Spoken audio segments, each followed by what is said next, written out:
హైదరాబాద్ వనస్థలిపురం ఆటోనగర్లో అగ్ని ప్రమాదం సంభవించింది. డాల్డా కంటైనర్ ఇంజన్లో ఒక్కసారిగా మంటలంటుకున్నాయి. మంటల ధాటికి డీజిల్ ట్యాంక్ పేలింది. ఈ ప్రమాదంలో కంటైనర్ ముందు భాగం దగ్ధమైంది.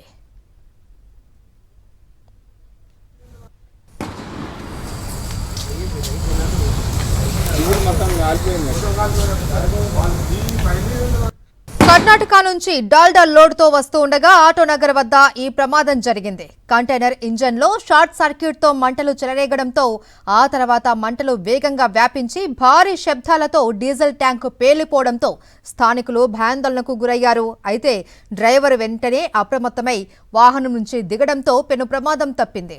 సమాచారం అందుకున్న హయత్నగర్ అగ్నిమాపక సిబ్బంది సంఘటనా స్థలానికి చేరుకొని మంటలను అదుపులోకి తీసుకువచ్చారు.